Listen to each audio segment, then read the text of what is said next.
Hello friends, welcome back to my YouTube channel. आज की video में हम लॉन्ग ड्रेस बनाना सीखेंगे और साथ में ये ट्रेंडिंग जैकेट भी बनाना सीखेंगे। बहुत ही स्टाइलिश जैकेट है। तो ड्रेस बनाने के लिए मैंने यहाँ पर जॉर्जेट का 4 मीटर फैब्रिक लिया है। इससे मैं फ़्रॉक बनाऊंगी। ये मेन फैब्रिक है, जॉर्जेट का है, प्योर जॉर्जेट। और इसमें लाइनिंग यूज करने के लिए मैंने यहाँ पर क्रिप का फैब्रिक लिया है। ये भी 4 मीटर ही लिया है मैंने।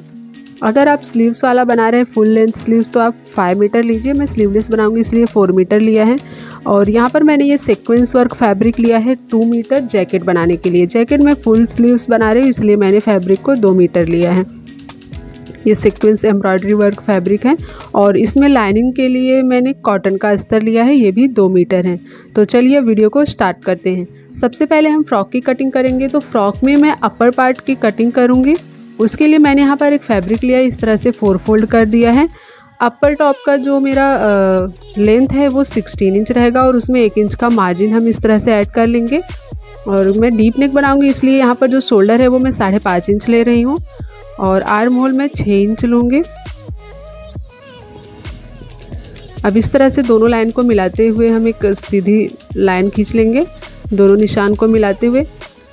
अब यहाँ पर हम चेस्ट का 4th पार्ट लेंगे, वहाँ पर निशान लगा लेंगे। तो आपका जो भी चेस्ट राउंड है उसका 4th पार्ट लीजिए, प्लस 1.5 इंच का मार्जिन ऐड करेंगे।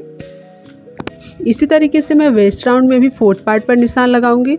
1 इंच हम टक्स के लिए निशान लगाएंगे और 1.5 इंच नीचे भी मार्जिन ले लेंगे जितना ऊपर लिया है।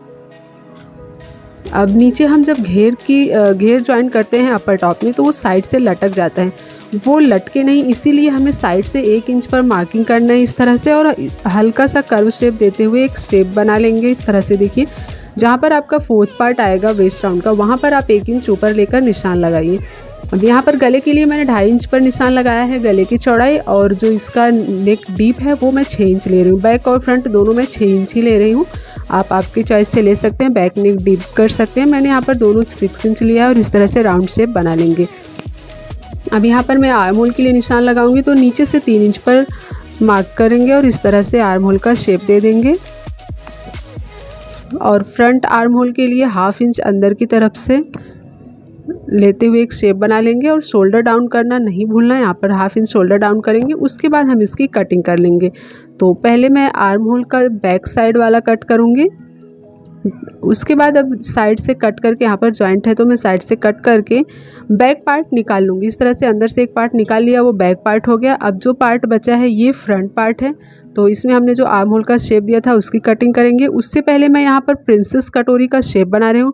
तो इस तरह से ऊपर से बस्ट पॉइंट पर निशान लगाया और नीचे 4 इंच पर निशान लगाकर इस तरह से प्रिंसेस कटोरी का शेप दे देंगे। यहाँ पर हमें ज़्यादा पफ नहीं लेना है क्योंकि ये ड्रेस है, तो 1/2 इंच का ही गैप रखूँगी। 1/2 इंच का टक्स देकर इसकी कटिंग कर लेंगे।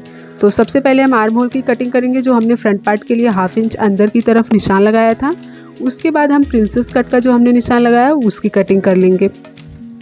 यहाँ पर देखिए, मैंने सिर्फ 1/2 इंच का ही गैप रखा है बीच में क्योंकि ये ड्रेस है। प्रिंसेस कटोरी कट करने से इसका जो लुक है वो बहुत अच्छा आता है। अस्तर की कटिंग हो गई है। अब हम इसको मेन फैब्रिक पर रखकर एज इट इज़ कट कर लेंगे, जो कि जॉर्जेट का फैब्रिक है मेरा।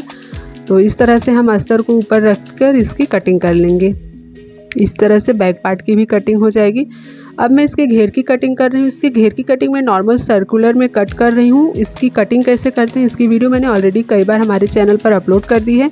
इस वीडियो में मैं ज़्यादा डिटेल से नहीं बताऊँगी क्योंकि वीडियो काफ़ी बड़ा हो जाएगा। मैं लिंक डिस्क्रिप्शन में दे दूंगी जिसमें मैंने डिटेल्स में घेर की कटिंग करना बताया है, लेंथ मेजरमेंट कैसे लेना है सब कुछ, तो आप वीडियो ज़रूर देखिएगा। अभी मैं इसमें बस कटिंग करते हुए आपको दिखा रही हूँ। अभी मेन फैब्रिक और अस्तर दोनों के घेर की कटिंग मैं इसी तरीके से कर लूँगी। उसके बाद अब हम अपर टॉप की सिलाई करते हैं। तो चलिए, इस तरह से सबसे पहले हम राउंड नेक पर जो हमने नेक का शेप बनाया है वहाँ पर 1/2 इंच का मार्जिन रखते हुए इसको गले पर सिलाई लगा लेंगे। इस तरह से सिलाई लगाएंगे। उसके बाद बीच में जो एक्स्ट्रा फैब्रिक है उसको कट करके निकाल लेंगे। अब हमारा जो राउंड शेप है वहाँ पर इस तरह से छोटे छोटे कट्स लगाएंगे। ध्यान रखना सिलाई ना कटने पाए। कट्स लगाने के बाद हम इसको अंदर की तरफ पलट लेंगे अस्तर को, और ऊपर से एकदम किनारे से एक टॉप स्टिच लगा देंगे ताकि जो गले की फिनिशिंग है वो अच्छे से बैठ जाए। इस तरह से निशान लगा लूँगी मैं।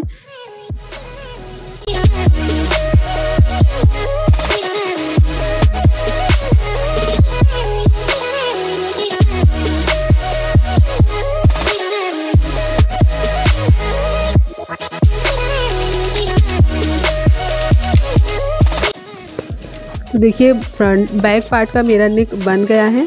अब हम एकदम किनारे से सिलाई लगाकर अस्तर और मेन फैब्रिक को अटैच कर लेंगे। ये मैं आपको हर वीडियो में बताती हूँ। आप कोई भी अस्तर वाला अगर कपड़ा स्टिचिंग कर रहे हैं, चाहे फ्रॉक हो, ब्लाउज हो, ड्रेस हो, कुछ भी हो, आप अगर अस्तर और मेन फैब्रिक यूज कर रहे हैं तो अस्तर और मेन फैब्रिक पर किनारे से इस तरह से सिलाई ज़रूर लगाइए। इससे सिलाई करने में बहुत आसानी होती है, अस्तर सरकता नहीं है। इसी तरीके से मैं फ्रंट पार्ट का भी नेक बना लूँगी। यहाँ पर देखिए मैंने बना लिया है। अब हमने जो प्रिंसेस कटोरी कट किया था उसको हम अटैच कर लेंगे। तो इस तरह से रखते हुए मैं ऊपर से 1/2 इंच का मार्जिन रखते हुए सिलाई लगाऊंगी। देखिए इस तरह से कटोरी के शेप में हम इसको घुमाते हुए, ध्यान दीजिएगा ज़्यादा खिंचाव नहीं आना चाहिए।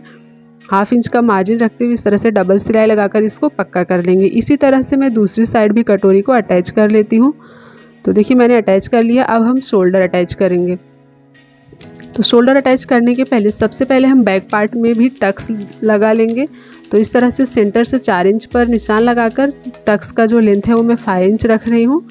दोनों साइड बैक पार्ट में 2 टक्स लगेगा। इस तरह से दोनों साइड सेंटर से 4-4 इंच पर निशान लगाकर मैं टक्स 1/2 इंच का लगा लेती हूँ। जैसे आप ब्लाउज में एक डाट लगाते हैं ड्रेस में, तो इससे जब आप ये टक्स लगाएंगे तो इसकी जो फिनिशिंग है वो बहुत ही अच्छे से आएगी और पीछे से कपड़ा एकदम आपके शेप में बराबर से बैठेगा, ज़्यादा उठा हुआ नहीं रहेगा।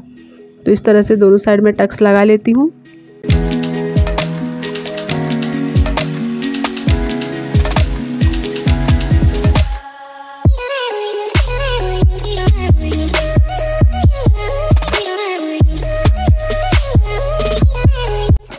टक्स लगाने के बाद अब हम शोल्डर अटैच करेंगे। तो बैक और फ्रंट पार्ट को एक दूसरे के ऊपर रखते हुए इस तरह से 1/2 इंच का मार्जिन रखेंगे और शोल्डर अटैच कर लेंगे।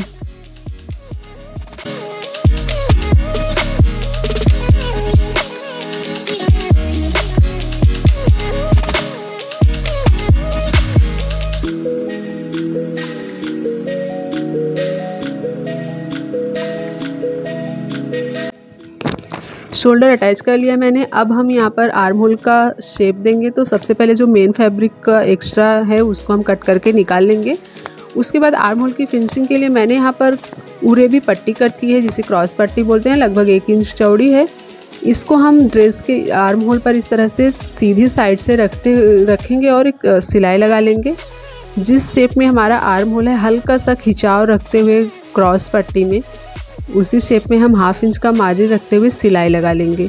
इस तरह से आपको जैसे वीडियो में दिख रहा है इस तरह से आप सिलाई लगा लीजिए। सिलाई लगाने के बाद यहाँ पर जो कर्व शेप है, राउंड शेप है, इसके लिए हमें यहाँ इस तरह से छोटे छोटे कट्स यहाँ पर लगाने होंगे।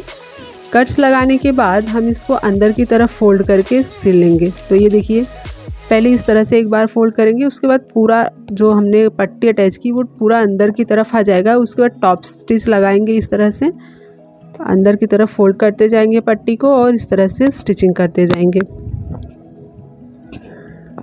इस तरह से आप अगर आर्म होल का शेप दे रहे हैं तो लुक बहुत ही ज़्यादा अच्छा आता है। दोस्तों अगर वीडियो आपको अच्छा लगा तो लाइक ज़रूर कीजिएगा और चैनल पर पहली बार आए हैं तो सब्सक्राइब भी कर लीजिएगा। तो चलिए पहले हम आर्म होल की फिनिशिंग कर लेते हैं।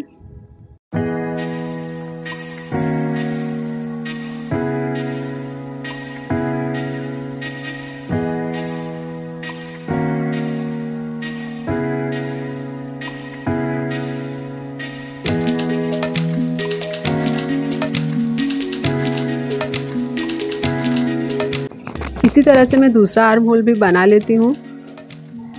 दूसरी साइड भी मैंने आर्म होल बना लिया है। अब हम सीधी साइड से साइड की जो फिटिंग करते हैं वहाँ पर एकदम किनारे से पहले सिलाई लगा लेंगे। सीधी साइड से सिलाई इसलिए लगा रहे हैं, जब हम इसको टर्न करेंगे तो ये अंदर की तरफ से ब्लॉक हो जाएगा सिलाई, आपको ओवरलॉक करने की भी ज़रूरत नहीं पड़ेगी।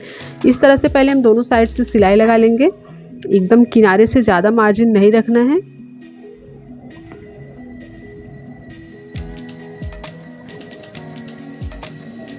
सिलाई लगाने के बाद अब हम इसको उल्टी साइड पलट लेंगे। देखिए इसका रॉन्ग साइड है, ये रॉन्ग साइड पलटने के बाद आप देख रहे हैं दोनों साइड से ये ब्लॉक हो गया है सिलाई। अब हम इसकी फिटिंग का निशान लगाएंगे। आप आपके मेजरमेंट के हिसाब से निशान लगा लीजिए। सबसे पहले हम इस तरह से सेंटर पॉइंट निकाल लेंगे। उसके बाद दोनों साइड आपका जो भी मेजरमेंट है चेस्ट और वेस्ट पर मार्किंग करके आप साइड से फिटिंग कर लीजिए। तो इस तरह से मैं ऊपर मैंने निशान लगा लिया और नीचे भी निशान लगा लेंगे। पहले सेंटर पर निशान लगाया। अब आपका यहाँ पर मेरा वेस्ट राउंड 30 है तो मैं दोनों साइड 7.5 इंच पर निशान लगाई और ऊपर नीचे के निशान को इस तरह से हम मिला लेंगे और इसी निशान पर हम सिलाई लगा लेंगे। सिलाई लगाकर इसकी फिटिंग कर लेते हैं।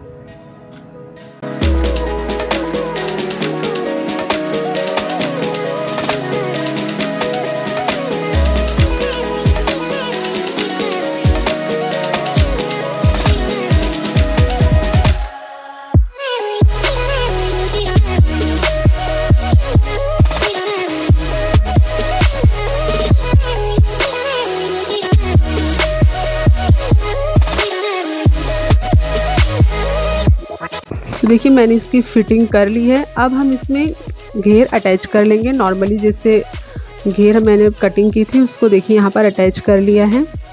घेर का जो मेन फैब्रिक है और अस्तर है, पहले मैंने उन दोनों को अटैच किया, फिर उसको टॉप पार्ट में अटैच कर लिया है। अब घेर का जो नीचे का पार्ट है उसका बॉटम में जो लाइनिंग का फैब्रिक है, अस्तर है, उसको हम इस तरह से 1/2 इंच का फोल्ड करके सिलाई लगा लेंगे और जो मेन फैब्रिक है इसमें मैं बीडिंग करने वाली हूँ, इससे लुक बहुत अच्छा आएगा। तो चलिए अब हम जैकेट की कटिंग करेंगे। तो जैकेट की कटिंग करने के लिए मैं यहाँ पर कॉटन का अस्तर ली हूँ। अस्तर को इस तरह से डबल फोल्ड करके अच्छे से फैला लेंगे। उसके बाद टोटल लेंथ के लिए निशान लगाएंगे। तो मैं टोटल लेंथ यहाँ पर 22 है, उसमें 1 इंच का मार्जिन ऐड करके 23 इंच पर निशान लगा लेती हूँ इस तरह से। आप इस लेंथ छोटा भी कर सकते हैं, बड़ा कर सकते हैं, आपके चॉइस से। अब यहाँ पर मैं कॉलर नेक बनाऊंगी, इसलिए शोल्डर 7 इंच ले रही हूँ और आर्म होल भी मैं 7 इंच ले रही हूँ। 7 इंच पर निशान लगाकर यहाँ से भी देख लीजिए 7 इंच है। आर्म होल के लिए एक लाइन खींचेंगे और यहाँ पर भी हम एज इट इज़ जैसे हमने टॉप की कटिंग की, चेस्ट का 4th पार्ट लेंगे, प्लस उसमें हम मार्जिन ऐड करेंगे। तो चेस्ट का 4th पार्ट लिया, इसमें 1.5 इंच का मार्जिन ऐड कर लेंगे और नीचे से 3 इंच पर निशान लगाकर आर्म होल का शेप दे देंगे। अभी मैं बैक पार्ट की कटिंग कर रही हूँ। ऊपर से मैं 15 इंच पर निशान लगाऊंगी वेस्ट राउंड के लिए। तो यहाँ पर वेस्ट राउंड का 4th पार्ट लिया और 1.5 इंच का मार्जिन ऐड किया और नीचे मैं हिप का राउंड लूँगी। आप ऊपर चेस्ट और हिप का अगर आपका साइज़ बराबर है तो एज इट इज़ ले सकते हैं, बट कम ज़्यादा है तो उसके अकॉर्डिंग लेंगे और इस तरह से शेप दे देंगे। अब बैक पार्ट का नेक में 1 इंच ही डीप रहेगा क्योंकि कॉलर है, तो इसकी जो चौड़ाई है वो मैंने 3 इंच ली है और गहराई 1 इंच का लेकर इस तरह से राउंड शेप बना दिया और शोल्डर डाउन कर लिया। उसके बाद जैसे हमने मार्किंग की है एज इट इज़ हम इसकी कटिंग कर लेंगे।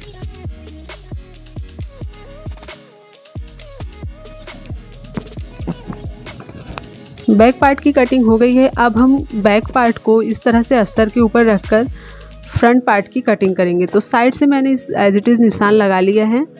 ये बैक पार्ट है और ये फ्रंट पार्ट है। तो फ्रंट पार्ट का आर्म होल हम पहले 1/2 इंच अंदर की तरफ से शेप दे देंगे इस तरह से और फ्रंट पार्ट की जो नेक विड्थ है वो बैक पार्ट के जितना ही रहेगा 3 इंच, लेकिन जो इसकी गहराई है वो आप 3.5 इंच लीजिए। चौड़ाई 3 इंच लिया, गहराई 3.5 इंच लेकर इस तरह से राउंड शेप बना दिया। अब इसकी भी हम एज इट इज़ कट कर लेंगे जो हमने मार्किंग की है। आर्म होल आप ध्यान दीजिएगा बैक पार्ट से फ्रंट पार्ट 1/2 इंच अंदर की तरफ रहेगा और उसी पे कट करना है हमें। अब जो हमारा बचा हुआ अस्तर है उसमें मैं स्लीव्स कट करूँगी। तो इस तरह से बचे हुए अस्तर को मैंने 4 फोल्ड कर लिया है। मैं फुल लेंथ स्लीव्स बना रही हूँ और थोड़ा सा पफ दूंगी, इसलिए मैं पहले ऊपर 2 इंच पर निशान लगाकर फैब्रिक 2 इंच एक्स्ट्रा फैब्रिक छोड़ दूंगी पफ बनाने के लिए। उसके बाद स्लीव लेंथ मैं यहाँ पर 20 इंच ले रही हूँ और 1 इंच का मार्जिन ऐड करके 21 पर निशान लगा लूँगी क्योंकि फुल लेंथ मेरा 20 है। अब यहाँ पर जो 2 इंच पर निशान लगाया था वहाँ सीधी लाइन खींच लेंगे। उसके बाद स्लीव्स की कटिंग करेंगे। मार्किंग आप ले लीजिए आपका जो आर्म होल है उसके अकॉर्डिंग और साइड से 3 इंच डाउन करके आर्म होल का शेप दे देंगे। इस तरह से स्लीव्स का जो शेप देते हैं इस तरह से दे देंगे और ऊपर यहाँ पर जो हमने 2 इंच का निशान लगाया था वहाँ पर 2.5 इंच पर मार्किंग करके इस तरह से शेप देंगे। देखिए ऊपर से इसको कर्व शेप में मिलाते हुए नीचे की तरफ ले आएंगे। यहाँ पर देखिए आपका जो भी मेजरमेंट है उसके अकॉर्डिंग आप निशान लगाइए ताकि कम नहीं होना चाहिए। स्लीव्स बॉटम का 1/2 लेना है और 1.5 इंच का मार्जिन ऐड करके साइड से इस तरह से मार्किंग कर लेंगे और इसकी भी कटिंग कर लेंगे। जहाँ पर हमने निशान लगाया है उसी पर कटिंग करना है। और 2 इंच में बहुत कम पफ चाहिए मुझे स्लीव्स का, इसलिए मैंने सिर्फ 2 इंच बढ़ाया है। अब हमने अस्तर को मेन फैब्रिक पर रखकर इस तरह से कट करना है। तो सबसे पहले मैं फ्रंट पार्ट है जो हमारा, उसको सेंटर से कट करके उसके 2 पल्ला अलग कर लूँगी, क्योंकि ये जैकेट है तो सामने से ओपन रहेगा। तो ये फ्रंट पार्ट है, इसको मैंने 2 पार्ट में कर लिया है। अब देखिए अस्तर को मैंने मेन फैब्रिक पर रख के कट कर लिया है। अब हम फ्रंट पार्ट की पहले स्टिचिंग करेंगे। तो जो फ्रंट पार्ट का हमारा दोनों पल्ला है उसमें मेन फैब्रिक के सीधे साइड हमें अस्तर को रखना है, और सामने से जो हमने सेंटर पर कटिंग किया था वहाँ पर एकदम किनारे से सिलाई लगा लेंगे अस्तर और मेन फैब्रिक को मिलाते हुए। सिलाई लगाने के बाद हम अस्तर को इस तरह से पलटेंगे और हाथों से प्रेस करके अंदर की तरफ फोल्ड कर लेंगे अस्तर, और ऊपर से एकदम किनारे से एक टॉप स्टिच लगा लेंगे ताकि अस्तर अंदर की तरफ अच्छे से फिक्स हो जाए। इस तरह से अगर आप सिलाई लगाएंगे तो फ्रंट का जो स्लिट है ये ओपन रहेगा, वहाँ पर आपको पट्टी अलग से अटैच करके नहीं फिनिशिंग देना पड़ेगा। इसी तरह से मैंने दोनों पल्ले को अटैच कर लिया। देखिए इस तरह से फिनिशिंग आया है इसका। ये फ्रंट पार्ट हो गया। अब हम फ्रंट और बैक पार्ट के शोल्डर को अटैच करेंगे। देखिए इस तरह से 1/2 इंच का मार्जिन रखते हुए बैक और फ्रंट दोनों पार्ट के शोल्डर को मैं अटैच कर लूँगी।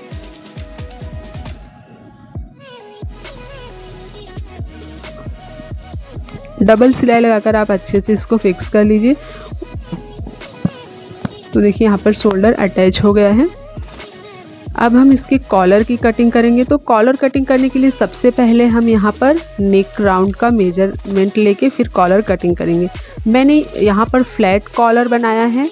कॉलर की कटिंग एंड स्टिचिंग की वीडियो अगर मैं यहाँ पर बताऊंगी तो वीडियो काफ़ी बड़ा हो जाएगा। इसका लिंक मैं आपको डिस्क्रिप्शन में दे दूँगी, कॉलर की कटिंग एंड स्टिचिंग कैसे करते हैं।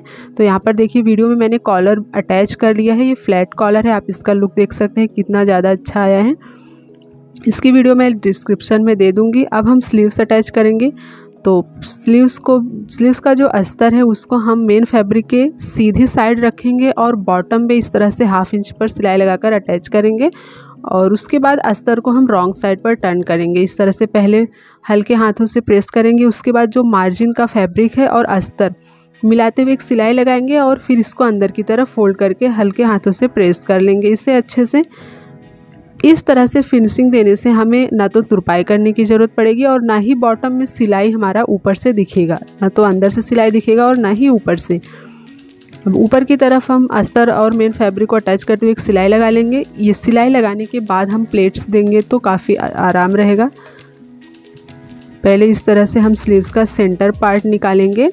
उसके बाद आपका जो भी आर्म होल है उसके अकॉर्डिंग आप स्लीव्स पर निशान लगा लीजिए। तो जैसे कि मैं यहाँ पर मेरा 19 इंच है तो दोनों साइड से मैं यहाँ पर निशान लगा रही हूँ 8-8 8.5 इंच पर। उसके बाद बीच में जो भी कपड़ा बच रहा है, बीच में जो स्पेस बच रहा है वहाँ पर हम प्लेट्स देंगे। तो कुछ 5 से 6 प्लेट्स मेरी पड़ रही है। जो प्लेट्स डालेंगे वहाँ पर भी 2 इंच 2-2.5 इंच तक आपका स्लीव्स आर्म होल के लिए बचेगा। तो इस तरह से मैं प्लेट्स डाल देती हूँ। 6 से 7 प्लेट्स पड़ेंगे एक स्लीव्स में। छोटे छोटे प्लेट्स डालना है आपको, और वो प्लेट्स का जो रुख है वो एक ही साइड होना चाहिए, दोनों साइड से बॉक्स प्लेट नहीं बनाना है। देखिए इस तरह से मैंने प्लेट्स बनाए हैं, आप देख सकते हैं इसका पफ कितना ज़्यादा ब्यूटीफुल लग रहा है। इसी तरह से दोनों स्लीव्स में मैं बना लूँगी। पफ बनाने के बाद आप एक बार इस तरह से मेजर कर लीजिए आपका स्लीव्स आर्म होल के बराबर है या नहीं। कम ज़्यादा हुआ तो आप एडजस्ट कर सकते हैं प्लेट्स खोल के। तो अब हम स्लीव्स को अटैच करेंगे। तो स्लीव्स का जो अटैच करने सिंपली तरीके से हम अटैच करेंगे। सबसे पहले स्लीव्स का सेंटर पार्ट निकालेंगे और उस सेंटर पार्ट को जो हमने शोल्डर अटैच किया है उसके ऊपर रखेंगे और पहले फ्रंट एक साइड पर सिलाई लगाएंगे सेंटर से, फिर दूसरी साइड पर। स्लीव्स को हमेशा सेंटर से ही अटैच करना चाहिए, इससे आपका जो स्लीव्स लेंथ है ये आर्म होल में एडजस्ट होने में कभी दिक्कत होता है तो वो परफेक्टली हो जाता है, कम ज़्यादा वो साइड में होता है। अगर आप एक साइड से अटैच करना शुरू करेंगे तो एक साइड में बराबर हो जाएगा और दूसरी साइड कम या ज़्यादा हो जाता है। तो आप सेंटर से ही अटैच करें। तो देखिए मैंने यहाँ पर दोनों स्लीव्स अटैच कर लिया है। आप देख सकते हैं पफ का लुक कितना ज़्यादा ब्यूटीफुल लग रहा है, ये पहनने पे और भी ज़्यादा सुंदर लगेगा। अब हम इसकी फिटिंग के लिए निशान लगाएंगे। तो इसमें भी हमें उसी तरीके से निशान लगाना है। मैं फिटिंग का जो तरीका है ये मैं यही यूज करती हूँ। सेंटर से आप दोनों साइड पर निशान लगा लीजिए, आपका जो चेस्ट राउंड है, वेस्ट राउंड है, मेजरमेंट के हिसाब से। तो इस तरह से मैं निशान लगाऊंगी दोनों साइड। यहाँ नीचे हिप पर भी मैं निशान लगा लूँगी और सभी निशान को मिलाते हुए एक शेप में मैं लाइन ड्रॉ कर लेती हूँ और उसी लाइन पर फिर सिलाई लगाकर इसकी फ़िटिंग कर लेते हैं। तो कुछ इस तरह से देखिए, इससे काफ़ी आसान होता है फ़िटिंग करने में। कोई भी ड्रेस हो, आप अगर रेडीमेड ड्रेस भी ले रहे हो, उसकी फ़िटिंग करनी है तो इसी तरीके से कर सकते हैं। अब यहाँ पर स्लीव्स का जो मेजरमेंट है उसके अकॉर्डिंग मैं निशान लगा लूँगी और यहाँ पर भी फिटिंग के लिए निशान लगाऊंगी।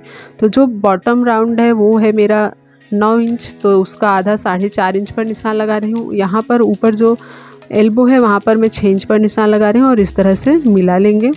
दोनों स्लीव्स पर इसी तरह से मैं निशान लगा लेती हूँ और उसके बाद मैं इसकी फ़िटिंग करके आपको जैकेट का फाइनल लुक दिखाती हूँ।